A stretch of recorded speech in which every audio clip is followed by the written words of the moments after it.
नमस्कार दोस्तों, आप देख रहे हैं राज खबर। 23 जुलाई से धरना गर्दनी बाग पटना में हो रहा है।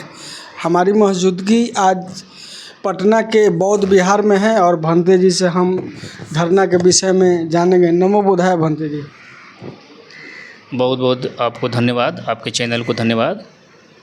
जो पूरी दुनिया भारत में पूरी जगह जो है हम लोगों के धरने की जो है चर्चा चला रहे हैं आप सोशल मीडिया पर।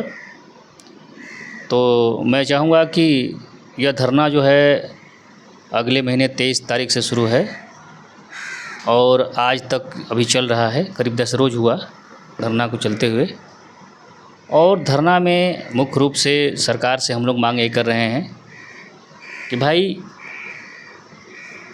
इसमें 1949 एक्ट जो है BTMC एक्ट जो है लगा हुआ है और ये काला कानून है बौद्धों के लिए। इस कानून को हम लोग सरकार से मांग कर रहे हैं कि सरकार इसे हटा दे और बौद्धों का अधिकार जो है बौद्धों को सौंप दे। क्योंकि जब किसी भी धर्म का मालिक उस धर्म समाज के लोग ही होते हैं। किसी भी संस्था को देख लो, मुस्लिम है, मुस्लिम का जो मस्जिद है उस मस्जिद में सारे के सारे लोग मुसलमान ही होते हैं मेंबर, कोई गैर लोग नहीं होता। चर्च है उसमें चर्च ही लोग होते हैं। सिख ईसाई जो हैं ईसाई चर्च, और हिंदू लोग जो होते हैं इसमें मंदिर का मालिक हिंदू ही होते हैं, कोई गैर। फिर हिंदू लोग मालिक होता है मंदिर का, तो फिर बौद्ध मंदिर में तो यही मांग हो रहा है कि भाई जिस संस्था के जो लोग होते हैं उसका वो मालिक होते हैं, उसी में वही लोग सदस्य होते हैं। तो बौद्धों में जो बौद्ध विहार महाबोधि महाविहार है गया में, उसमें ऐसा प्रावधान है 1949 एक्ट के तहत। क्या वो प्रावधान है कि 4 बौद्ध रहेंगे, 4 हिंदू रहेंगे और एक पदेन अध्यक्ष जो रहेगा वो भी हिंदू ही होगा। मतलब जिलाधिकारी जो होगा वो हिंदू होगा।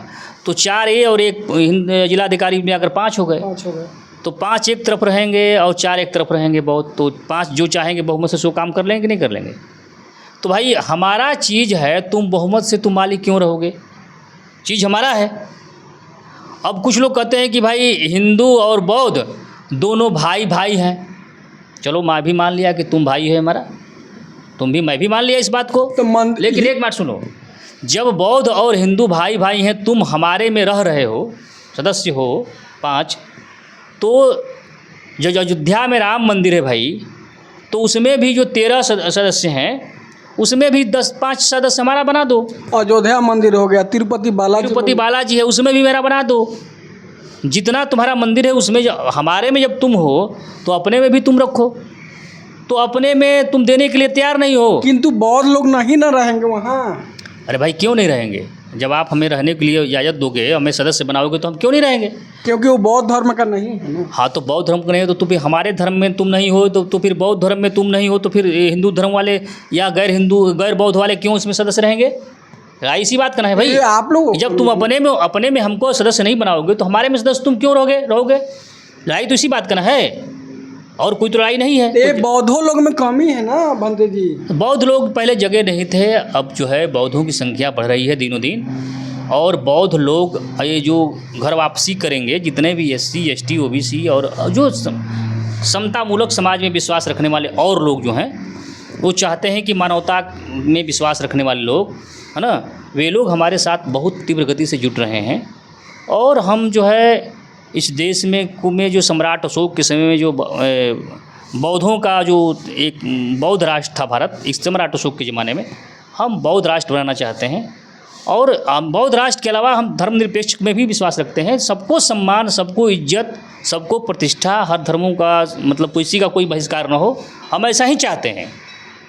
और हम चाहते हैं कि धर्म में सबको जो है इज्जत मिले, सबको मान सम्मान मिले, सबकी मतलब हक की बात हो, किसी के साथ अन्याय न हो। हम तो यही चाहते हैं भाई। और हम चाह रहे हैं कि हमारे साथ जो अन्याय हुआ है सरकार उस बात को जो माने और हमारी जो है बौद्ध विहार को मुक्त करे। तो फिर भी आप लोग इतना दिन से धरना कर रहे हैं, 23 तारीख से फिर बैठे हैं धरना पे। आप लोग इतना तकलीफ़ झेल रहे हैं वहाँ बैठ के गर्दनी बाग में, फिर भी आप लोगों को सरकार बात नहीं सुन रही है।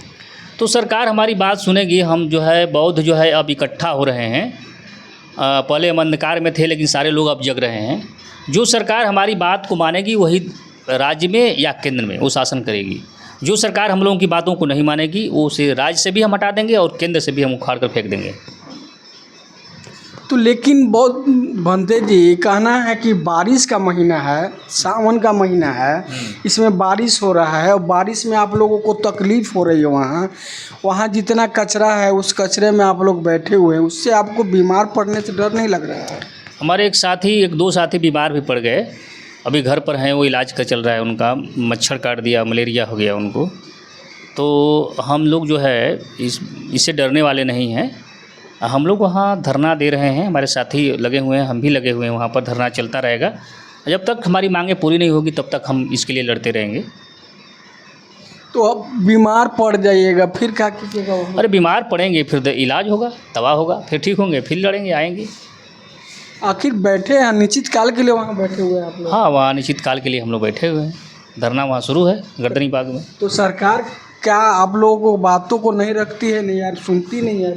हमारी बात को सुन रही होती तो अब तक वो BTMC एक्ट जो है 1949 के जो काला कानून वो रद्द हो गया होता। लेकिन अभी हमारी बात को नहीं सुन रही है, लेकिन हमें विश्वास है कि सुनेगी। नहीं सुनेगी तो भुगतेगी, सरकार भुगतेगी। हाँ, सरकार भुगतेगी। आप लोग मतलब जा के प्रचार करेंगे सरकार के खिलाफ? हम लोग गांव-गांव प्रचार करेंगे कि भाई हमारी बात को नहीं सुन रही है सरकार। और अभी टाइम है, बिहार सरकार का 3 महीना के अभी इलेक्शन है, तो हम लोग चाहते हैं कि इस 3 महीने का जो इलेक्शन है 3 महीने में होने वाला है, इससे पहले नीतीश कुमार हमारी हम लोगों की बातों को समझे और महाबोधि महाविहार को मुक्त कर दे।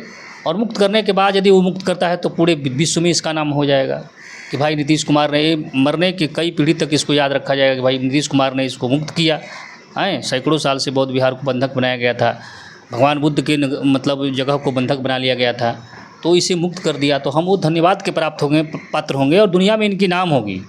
नीतीश कुमार जी का वो भी बोलते हैं कि हम सम्राट अशोक का वंश हैं और बुद्ध धर्म को मानते हैं। वो आज आप लोगों को बात नहीं सुन रहे हैं। वो ठीक है, वो अच्छी बात है, वो तो हमारे ही समाज के हैं, वो भगवान बुद्ध को मानते हैं, भगवान बुद्ध में आस्था रखते हैं, तो धन्यवाद के पात्र हैं। लेकिन आस्था तभी मानी जाएगी, लेकिन आस्था कहने से करने से कथनी से करने में अंतर होता है। यदि वो आस्था उनमें रखते हैं भगवान बुद्ध में तो महाबोधि महाविहार को मुक्त कर दें तो हम मान लें कि बहुत बड़ा आस्थावान है, बुद्ध के प्रति इनका प्रेम है।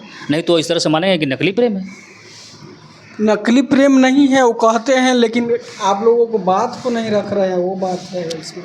तो नहीं रख रहे हैं तो अब जान जाइए कि वो क्या है।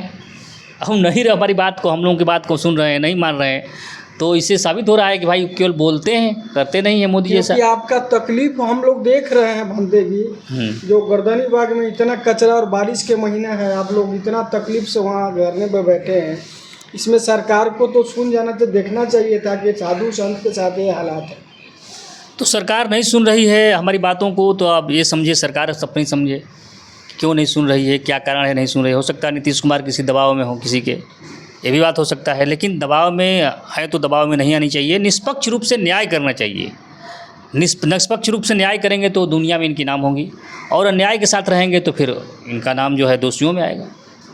बहुत भंते जी लोग का कहना है कि हमारे अगर सरकार बात सुनती है तब तो ठीक है, नहीं तो हम लोग गांव-गांव जाके प्रचार करेंगे और प्रचार सरकार के खिलाफ करेंगे और अपने वोटर को जगाने का काम करेंगे। भंते लोगों को कहना है कि सरकार मेरी बात को सुने, BT एक्ट को रद्द करे, काला कानून को।